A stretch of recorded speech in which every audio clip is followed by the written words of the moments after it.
ही सवाल को अलग अलग तरीके से कहना और बताना कि हमारी फीलिंग सर मैंने अलार्म सेट किया 15 मिनट का, मैं जाग के बता दूँ।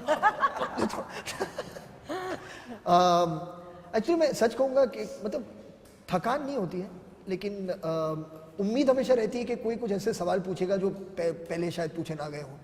ये उम्मीद तो रहती है, क्योंकि जो एक बेसिक चीज़ है फिल्म के बारे में, ऑडियंस के तौर पे जो आपके दर्शक हैं वो भी मतलब कितना सुन सकें वही जवाब। तो अगर आप कोई दूसरा सवाल पूछें तो इसी उम्मीद से हम ये इंटरव्यूज़ करते रहते हैं कि कोई ना कोई कभी ना कभी अलग अलग तरह के सवाल पूछेगा।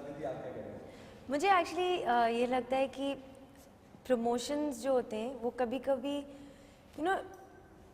धीरे धीरे करके हम लोग एक वीक मोमेंट पे सब कुछ बता देते हैं। और फिर जब मैं खुद प्रमोशंस देख रही होती हूँ एक्टर्स के, मैं हमेशा सोचती हूँ यार अभी मुझे तो सब पता है, अब मैं क्यों जाऊँ देखने फिल्म, या अगर मैं जाऊँ तो या तो मैं डिसअपॉइंट हो जाऊंगी या मेरे एक्सपेक्टेशंस को थोड़े वॉप्ड कर देते हैं प्रमोशंस। सो आई विश हम ऐसे ना प्रमोट करें और थोड़ा सा अलग कुछ तरीका हो, but it's a great way to reach out to people to say कि हम लोगों ने इस फिल्म को बहुत प्यार से और बहुत खुशी से बनाई है, एंड आई होप कि आपको और जब भी 8 जनवरी को ये फिल्म रिलीज होगी तब आपका प्यार बहुत जरूरी है। विद ऑल ड्यू रिस्पेक्ट ना, कंपैरिजन हमेशा से लोग करते आए हैं, करते रहते हैं। जब इस तरह के सवाल होते हैं तो सेलिब्रिटी की अपनी अपनी, एक आर्टिस्ट की अपनी अपनी सोच होती है।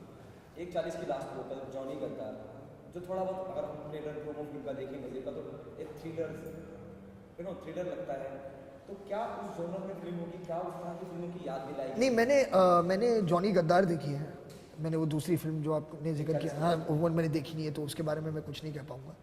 लेकिन ये फिल्म बहुत अलग है उस फिल्म से और उस जॉनर से, क्योंकि ये फिल्म एक्चुअली मतलब जो आप देख रहे हैं एक थ्रिलर की फीलिंग आ रही है, और है थोड़ा बहुत मतलब जो थ्रिलर एस्पेक्ट है इसमें, क्योंकि एक इन्वेस्टिगेशन है, ये सारी चीज़ें हैं। लेकिन ये फिल्म एक्चुअली एक इमोशनल ड्रामा है अगर मुझसे आप पूछें, क्योंकि मैं जब मैंने ये कहानी पढ़ी थी तो जो सबसे ज़्यादा इफ़ेक्टिव चीज़ है इस फिल्म में और जो सबसे ज़्यादा आपके साथ रह जाती है, जो यादगार है, वो जो एक इमोशनल थ्रस्ट है इस फिल्म का, जो एक लव स्टोरी है, जो एक ड्रामा है या दोस्तों का, ये चीज़ें हैं जो आपको ज़्यादा याद रहेंगी इस फिल्म को देखने के बाद।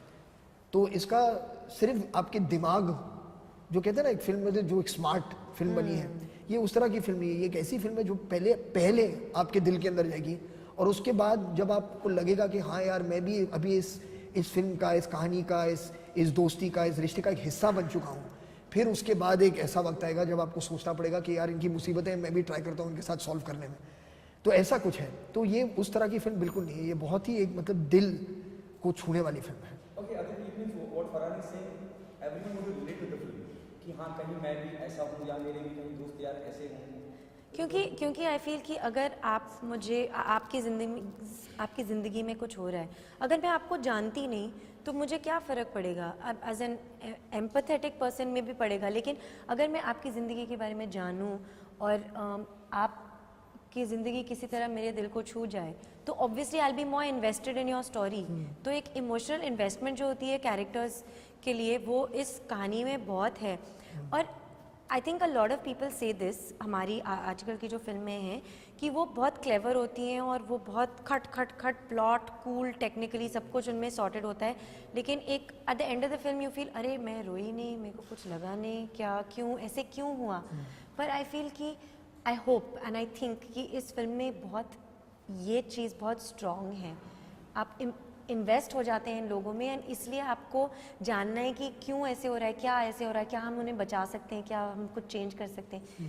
That kind of interaction is there. नहीं, और ये बिल्कुल सही बात है कि जो हिंदी फिल्म है और जो आप कहते हैं ना, जो एक मेन स्ट्रीम हिंदी फिल्म जो बनती है, वो बिना एक इमोशनल कनेक्शन के वो सक्सीड नहीं हो सकती। वो बहुत ज़रूरी चीज़ है। और वो एक चीज़ है इस कहानी में, जो सबसे पहली चीज़ रजिस्टर हुई जब मैंने सुना उनके ज़बानी से ये कहानी जो है और ये स्क्रिप्ट जो है, तो पहली चीज़ मैंने नोटिस किया यार मुझे कुछ अंदर से बहुत कुछ ऐसी फीलिंग्स आ रही हैं जो मुझे नहीं लग रहा था कि पॉसिबल है ऐसे जॉनर में। तो बहुत अच्छी बात है इस कहानी के बारे में। ओके, अमित जी के साथ काम करने का किसी का ख्वाब होता है, सपना होता है, और आप सभी का होता है, किसी का नहीं सर। कोई ऐसा नहीं करना चाहता। फरहान आप कर रहे हैं, कैसा एक्सपीरियंस रहा अमित जी के साथ, और अमित जी का फिल्म के अंदर होना जी, it's a plus point of course. What do you say about? बस यही कहूँगा कि उनकी फिल्मों से मतलब मैं बहुत इन्फ्लुएंस हुआ हूँ, उनके काम से इन्फ्लुएंस हुआ हूँ, उनकी पर्सनैलिटी से इन्फ्लुएंस हुआ हूँ। मतलब कुछ हद तक जो मेरा एक फ़ैसला था जो मैंने लिया था कि मुझे फ़िल्मों में कुछ काम करना है, वो उन्हीं की वजह से कुछ हद तक है ये फ़ैसला। तो ये मैं बहुत किस्मत वाला मानता हूँ अपने आप को कि 10-11 साल पहले उनको डायरेक्ट करने का मुझे एक मौका मिला था लक्ष्य में, और अब उनके साथ इस तरीके से एक करीबी से इतना काम करने का मौका मिल रहा है। और बिल्कुल सही कहा आपने कि जितनी पीढ़ी आई हैं फिल्म में, जो भी हो, वो एक्टर हो, डायरेक्टर हो, राइटर हो, कि सब कहते हैं कि उनका इन्फ्लुएंस रहा है हम पर।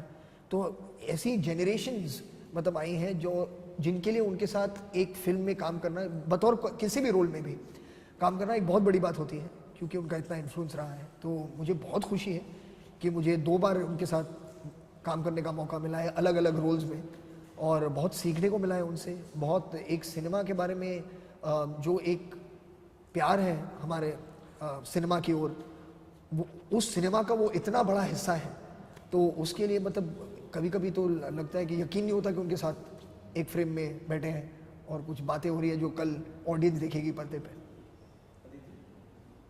वाकई